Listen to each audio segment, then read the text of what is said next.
So, you're looking at the path to U.S. citizenship. Well, one of those routes is paved with investment. It's the EB-5 visa. But let's be clear, this is not a quick trip. We're talking about a journey that can easily stretch a decade, moving from that initial business investment to getting a green card and then, finally, all the way to taking the oath of allegiance. So, let's break down the roadmap, shall we? Okay, the first thing you really have to get your head around is that this isn't just one step. Think of it as two big journeys, back to back. The first journey is all about getting that green card through your investment. But you are not done there, not by a long shot. Only when that's totally complete can you even start the second part, the challenging path to actually becoming a naturalized citizen. This is a total marathon, not a sprint. So what does this marathon actually look like on a calendar? Let's trace the timeline. It all kicks off at year 0 with your petition approval. But notice, it takes 2 to 3 years just to get a conditional green card. And that word conditional is key, because after another couple of years, you have to prove your investment did what it was supposed to do just to get those conditions removed.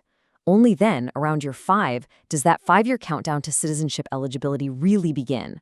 You can see how this all adds up to a decade, or even more. All right, let's rewind and go all the way back to the beginning. Your first move is, without a doubt, the most critical one, the investment. This single decision is going to shape the next decade of your life. No pressure, right? This brings you to the first major fork in the road on your journey. You've basically got 2 options. You can make a direct EB-5 investment, which means you're actively involved in a new business, or you can invest through a regional center, where they pool money from a bunch of investors for much larger projects. Let's put these 2 paths side by side. First, let's talk job creation. A direct investment means you have to hire actual direct employees. For a regional center, though, they can count indirect jobs. Like workers at a supply company for a construction project. Now, what about your involvement? Direct is active, you're hands-on. Regional center is passive, you're basically a silent partner. And this all leads to risk. With direct control, there's a lower risk of project delays. But when you're passive, you're relying completely on a sponsor, and that can introduce a whole different layer of uncertainty. So, the core trade-off here is pretty clear. Do you want direct control and all the hands-on responsibility that comes with it, or would you prefer a passive role with less control, but also a lot less day-to-day work? There's no one right answer, but this initial choice absolutely defines the kind of risks you'll be up against for years to come. All right, let's hit fast forward. Say you've successfully navigated the whole investment phase and you have your green card. Well, now you enter the next major stage, what we call the citizenship gauntlet. This is where you have to prove you're ready to become a U.S. citizen. And there are 4 big hurdles in this gauntlet. First, there are super strict residency and physical presence requirements. Second, an English test. Third, a civics exam on U.S. history and government. And finally, maybe the most subjective hurdle of all, proving you have good moral character, which really just means keeping a spotless legal and financial record for 5 straight years.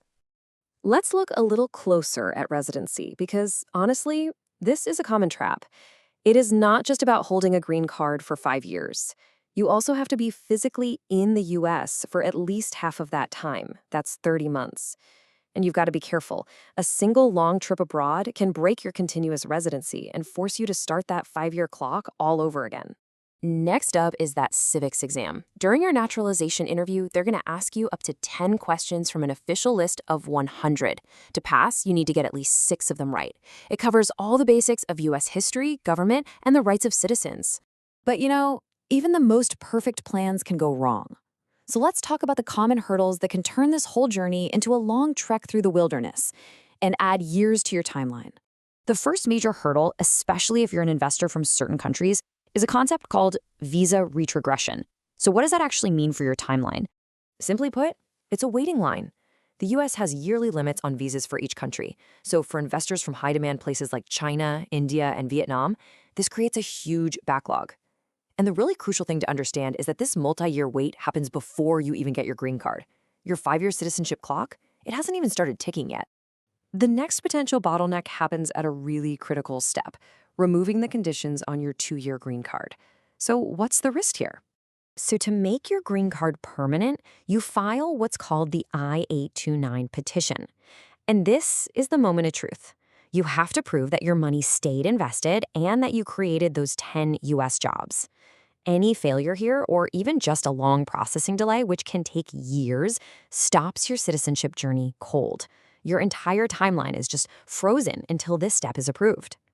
Okay, so knowing all of these challenges, how do you prepare? Well, this brings us to our final section, a checklist for success. You can think of this as your toolkit for the journey ahead. Your most powerful tool, by far, is meticulous documentation. You need to think of it like you're building your case from day one. That means a detailed travel log of every single trip. You need proof of every U.S. tax filing to show your good moral character. And you need all your investment and immigration documents ready to go. Don't just file them away. Keep them organized as if you could be audited tomorrow. And look, you can't do this alone. Assembling the right team of experts is completely non-negotiable. You're going to need an experienced immigration attorney to handle all the complex filings, a registered broker-dealer to make sure your investment is legitimate, and you can and should verify them on FINRA's broker check, and a tax professional who really understands the specific rules for U.S. residents. The EB-5 path to citizenship is a decade-long marathon, full of legal, financial, and personal hurdles. It demands immense patience and flawless preparation. So the real question isn't just about the investment. It's about whether you're really prepared to put a decade of your life on the line for the final prize. Are you?